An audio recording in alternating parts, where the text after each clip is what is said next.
How do you remember your dad? It's, you know, it's hard now. I lost him when I was so young, and I have to remember moments that we shared together. That's how I keep the memory going. So specifically what you do is you basically remember things that you did, so it was like individual moments. Yeah, you know, like, driving in his sports car, which he loved, his Jaguar, and or watching boxing with him, or going to the baseball game, learning how to score. You know, those are really great memories. Or eating, because he loved to eat. Kelly, actually, when Kelly was about 17, he came out of the closet, and he came out to me. He decided to choose me to come out to, and I was like, okay. You were the first person he told? Yeah. That's tremendous. Yeah, it was actually pretty cool. I didn't really think anything of it. I mean, I knew my brother was different anyway. You know, he had a very special way about him. He was just a very special guy. So I wasn't totally surprised, but I was a little concerned because he was very popular. I'm fascinated in Kelly. Yeah, and he turned out to be the family historian, by the way. Of all the members of the family, Kelly was most fascinated with Dad's career and his music. So he compiled an amazing discography just on his own, you know. Early on in my career, probably in the mid-70s, we experienced some intense racism down south, of course. We went actually into a diner. It was me and my entourage, and they wouldn't serve us. And the sheriff came in and kicked us out. That was weird for me, because I'd never, you know, directly experienced. And then one other time, we were doing a show in, not Pine, I forget now where it was, but they called and said, you know, you better not come down here bringing no SHIT, you know, like your daddy did, and they, you know, called themselves the Ku Klux Klan, and so when we got that kind of information, they shut down the airport, and you know, the airport was evacuated when I came. I went anyway, you know, and that was crazy. It was really crazy. But when I was little, when we first moved into the neighborhood that we lived in, my mom and dad experienced a little bit of, you know, pranks, things like that. I do. I remember one particular night, my mom, I don't know what she was thinking, but she was in her bathrobe, and I think that someone had burned some bushes or something. They threw some fire onto our lawn, and we had rose bushes, and they were trying to burn them, and they put a cross on the lawn, or something crazy like that. My mom went out there with like a rolled up newspaper, with absolutely no intimidation whatsoever, you know, thinking that she was gonna, like, you know, scare them away. But I do remember that. That was unusual. I just thought of another situation. Basically, my mom told me when we were growing up, she wanted us to attend a school that was maybe 5 blocks from our house called Marlboro, which is a very well-known school. It's like Harvard, Westlake, you know, Buckley. And she was told that no one like that could ever enter that school. You know, no blacks, no Hispanics, no Jews. It was white Anglo-Saxon Protestant. And that's the kind of neighborhood, really, that we lived in. You know, there were no Jews. There were no we were the first other color family to move into that area, period.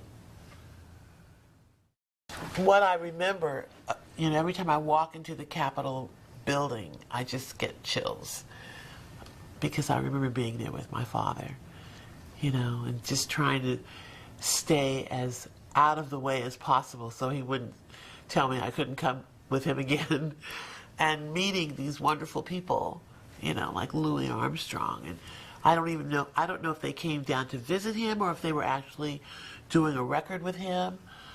But Ella, or Sammy Davis Jr. even, being in that element with these people, I had no clue who they were, really. Auntie this, uncle that. And it's just such a wonderful memory because, as a kid, that's, who knew that that's when I was going to grow up to be in that environment as well.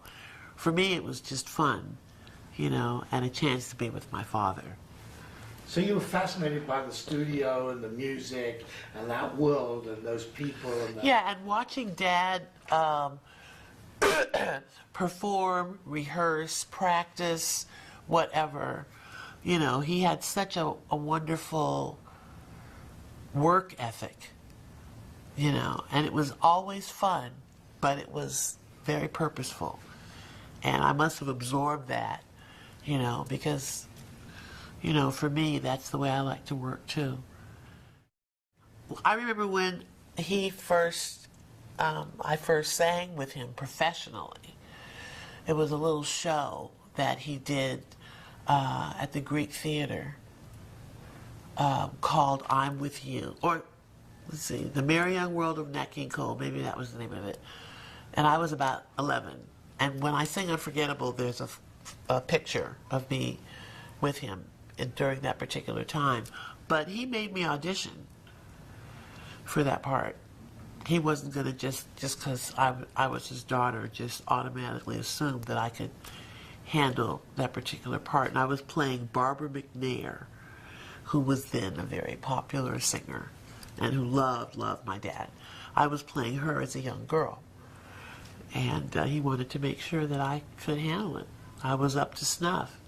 I couldn't believe it. I remember I had braces, and he took me to the studio, and I just could not believe that he was making me audition.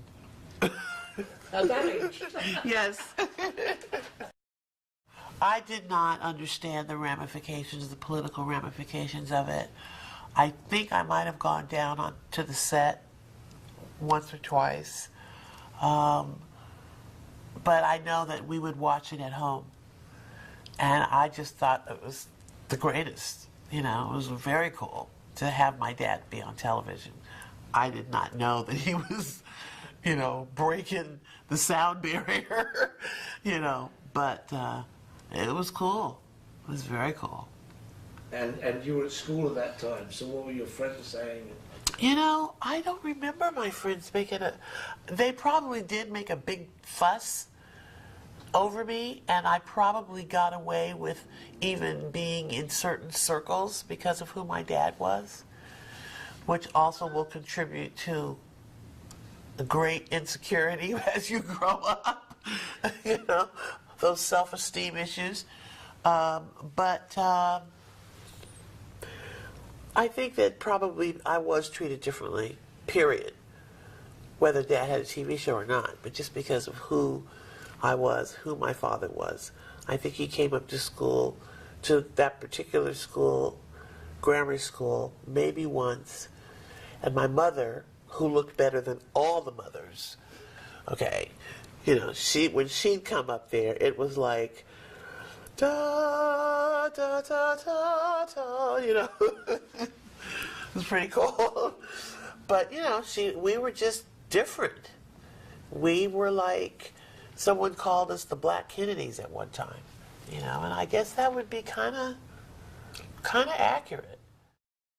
Well, it hasn't been that long since she's been gone, and I miss her still. But she was my buddy. She was my cheerleader. Cookie was a beautiful, beautiful girl at a very young age. And she had a lot of boyfriends. And I wanted to be like her. You know, she was pretty, and she was a lady, and she just knew how to work those guys, boy. And she got in a lot of trouble because of it. You know, she was just very magnetic when she was, you know, a teenager. And I remember also when she was, we were a part of a thing called Cotillion, and President Kennedy came as a favor to my dad to the Ambassador Hotel in Los Angeles and showed up at her ball. And there's a picture of her dancing with him, you know, and I just could not believe that I could not be there, you know, but I just thought that was a very neat thing on everybody's part, on my dad's part, on President Kennedy's part, the fact that he would come, you know, to see my sister, and she was beautiful, and it was just that was a very extraordinary night. That was pretty cool. When your dad died, was she a great support to you, or were you a great support to her? Oh, yeah. We held each other up. No question. I mean, we literally clung to each other for a while. I was in boarding school at the time that it happened. And then I was home for probably, at the most, 2 to 3 weeks. And I really wanted to stay home. But my mom said, no, you have to go back, and life must go on. And I didn't understand that at all, you know. But, and then I started having problems right after that, you know, because I really hadn't had a chance to figure it all out and grieve and, you know, all that kind of stuff. But, yeah, Cookie was definitely there for me. We were there for each other, you know. It was just a very tumultuous, sad time. Were you at your father's funeral? I was. You know, when you're at the funeral of a parent, I don't think you remember too much. You know, I just kept looking at my mom. I mean, she was just broken. Really, really broken. You know, and again, Cookie and I were just trying to hold up the banner, you know. It was a very, very tough time, and everybody, it seemed, was there. You know, everyone that ever knew my dad, everyone that ever loved him, including quite a lot of celebrities, you know. And it was the saddest, I don't know which was the saddest day, you know. They blocked off the streets. I mean, it was a big to-do that particular day. You know, between the day that he passed and the day of the funeral, I don't know which was the worst, you know what I'm saying? But, yeah, it was pretty massive. Lots and lots of people. I think the Christmas song has become such a meaningful song for us, the family. It's not even officially Christmas, even for us, until you put that song on. And then we're cool. Your mother talks so much about Christmas. Yeah, we had great Christmases. You know, mainly because my dad was home. And my mom would just like break out the best china, the best food, the best parties, the decorations that we had on our front lawn. I mean, it was awesome. It was really great. Everything from waking up early in the morning, me and Cookie, when we were younger, you know, peering through the stairs, because we had a staircase that went up like this, peering through the bars of the staircase and looking at the tree, you know, big tree, a good 7-foot tree, and because we had a high entryway, and seeing what presents, you know, because apparently our parents would open, like, let's say there's a bicycle, you know, or a doll, or a record player, or I don't know what else. You know, I remember the year I got Eloise as a doll that you could dance with. You know, you put the straps on your feet. You know, just from that to the candy in the bowl, this great candy that my mom would buy, to the pig that we'd have at the centerpiece of the dining room table. A pig. In my life, I'd never seen anything like this. I don't think I've seen anything since with an apple in its mouth. Oh, awesome. You know, and then we had this really cool lady who worked for us for many years, who did a lot of the cooking. And the food was to die for. I was talking to my manager, and I said, you know, I'm really starting to think that I want to do a record of my dad's music. And my manager, you know, he was pretty flexible, you know, and he was like, yeah, that's not a bad idea. We went to the record company, and they said, well, the last record that I had done was so-so. I wasn't even that happy about it. It was called Good to Be Back. And this was after I'd gotten out of rehab, got myself together, blah, blah, blah, blah. And the record company said, well, you really should be coming off of a hit record before you do a record like what you're talking about, this tribute to your dad. And I said, well, what if I don't have another hit record? Nobody can answer that. Basically, I was able to leave, get out of my contract.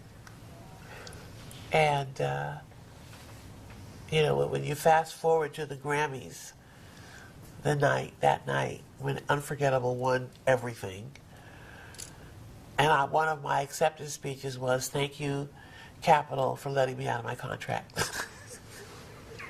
A lot of people got fired because of that situation, because they didn't have the vision to, you know, to do a record like this.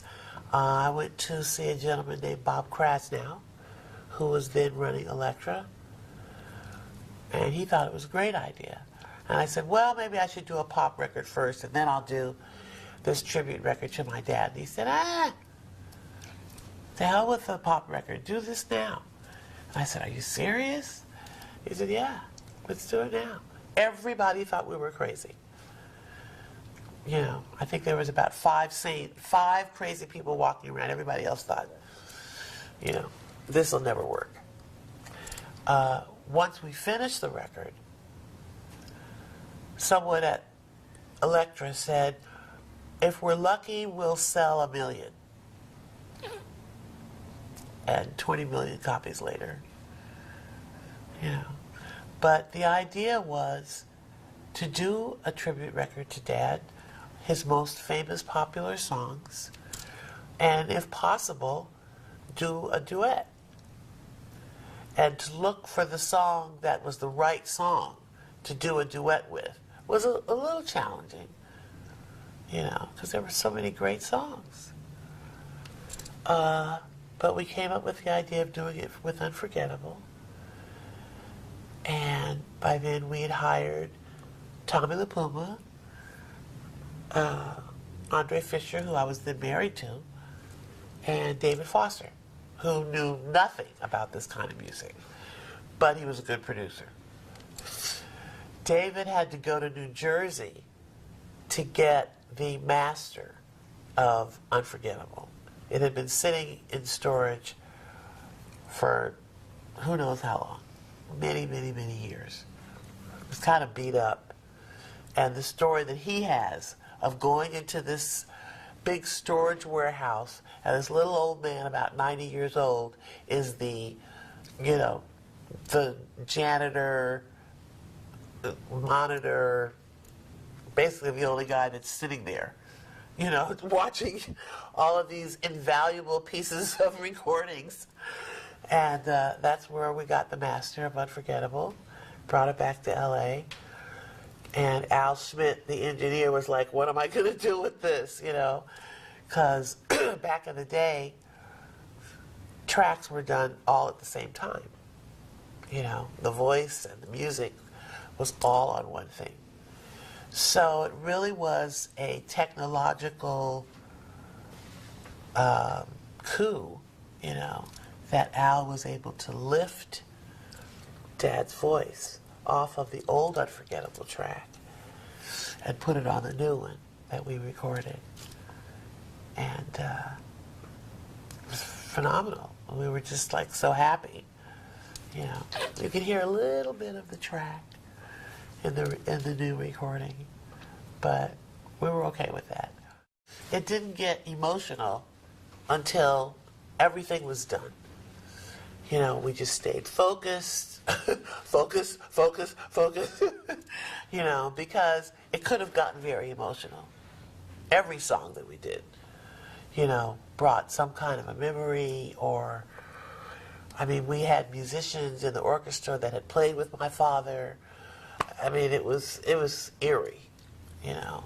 My mom came down for one of the recordings. It happened to be a song that she and Dad loved for their anniversary. It was Our Love Is Here to Stay. It was her and Dad's anniversary song. I'm like, I mean, you know, so there was a lot of stuff going on. And it didn't get emotional. We didn't allow it to get emotional until we were through with all 22 songs. And we sat down, myself, my manager, Tommy, Andre, David Foster, Bob Krasnow, a couple more people from the record company, maybe about 10 of us in this room, and we listened to the record from top to bottom. And by the time it was done, we were a mess. The men were boo-hooing more than the women. It was just, you know, ridiculous. And as far as we were concerned, we'd done a great job, and now it was up to the public. We hope they love it as much as we do. That was all we could do. Well,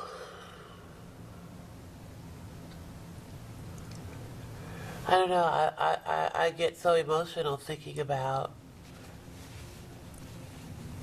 him, you know.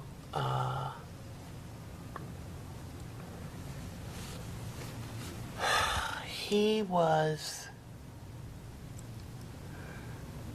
truly a pioneer in his craft. There was no one like him. I don't even think he knew sometimes how good he was.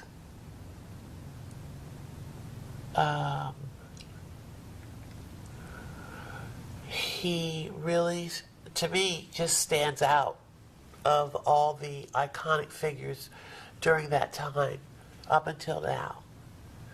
And I get, you know, disturbed when I see that there's a tendency to forget, you know, how great this man was. And, you know, the record business has changed so much. But this was a singer and a man who was consistent, who was gracious, who managed to attract arrangers that wanted to give him the most elegant, beautiful music that they could, because they recognized his voice was a jewel, nothing like it. And it's not that he could sing anything, because he didn't want to sing just anything. He would experiment, but his forte,